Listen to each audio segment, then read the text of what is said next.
By the early 1980s, Ferry felt it was time to turn the company over to a new management team.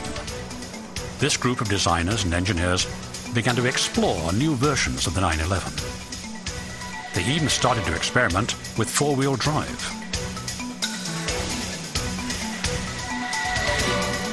In 1989, their design program led to what some of the motoring press dubbed the best Porsche ever. The $75,000 Carrera 4 had a new enclosed chassis that minimized wind resistance and a revolutionary four-wheel drive system coupled to a 240 horsepower 3.6-liter motor.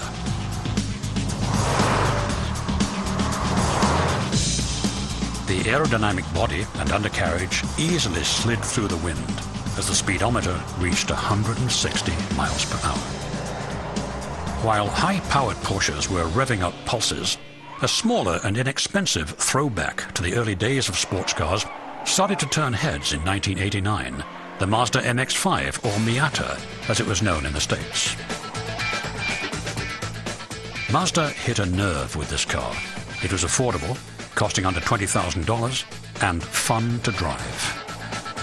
It didn't take extraordinary skill to handle these cars, but knowledgeable drivers could also have fun with them.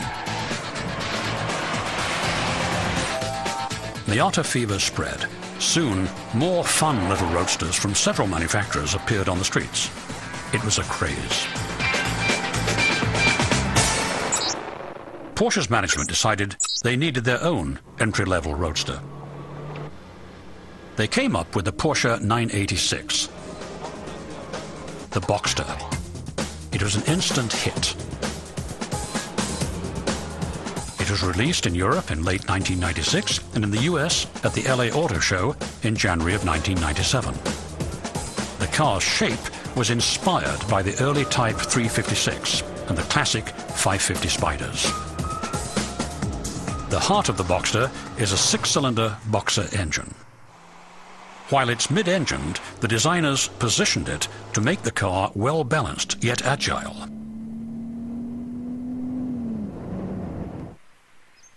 Sales were brisk for the $40,000 plus cars, but some reviewers and customers complained that it didn't have enough power. Porsche reacted by beefing up the motor with 25 more horsepower and did some other tweaking to the engine that took about a second off the 0 to 60 time. They called the brawnier car the Boxster S. The increased speed and other options pushed the price up about $10,000, but Porsche fans did not seem to be fazed. However, people inside the company knew its reputation still rested on the flagship 911. Work began on an all-new car for the 21st century. There had not been a complete redesign of its most popular classic since 1963. The car had 35 years of history and legions of loyal buyers that had to be satisfied. The designer's challenge was to produce a car that was in keeping with its heritage, but also a car ready for the next millennium. With everything riding on public reaction, the result was presented to the public in 1997. Visually, it was unmistakably a Porsche 911, and people responded to the modern makeover. The use of a water-cooled rather than the traditional air-cooled engine shocked some diehards, but they were won over by the performance. It was all Porsche. The new 911 grew into a full line of vehicles, including a turbo, a Targa, and a GT. The primary model included a top-down cabriolet that gave Porsche owners that classic open-top feel. It was a balance between luxury and dynamic driving. The 315 horsepower engine was the most powerful, normally aspirated model ever offered. Its output was enhanced with new electronics that helped to increase power while reducing emissions. The new engine propelled the car from 0 to 60 in just 5 seconds. To keep these wickedly fast cars under control, the four-wheel independent suspension was augmented by an onboard computer stability management system.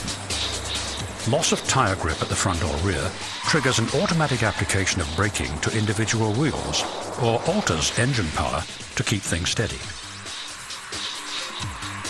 For those drivers who wanted a little more dynamic handling capability, the Carrera 4S was created with an all-wheel drive system.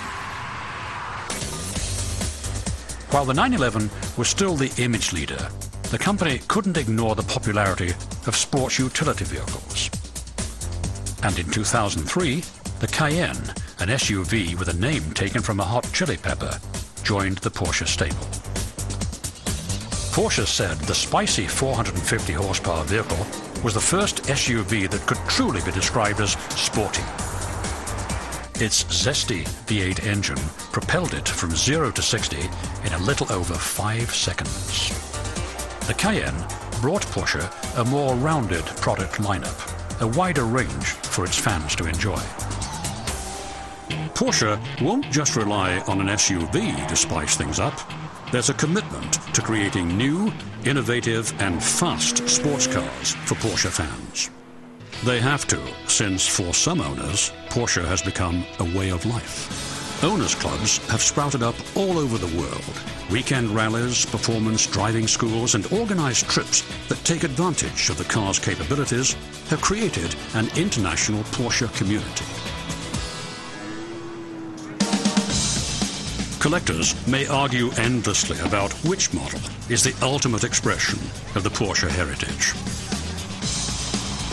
But whatever their opinion, what is clear is that Porsche created a legacy of uncommon and spirited cars, designed by people who love cars, for people who love driving cars. This passion has made Porsche a true and enduring automotive legend.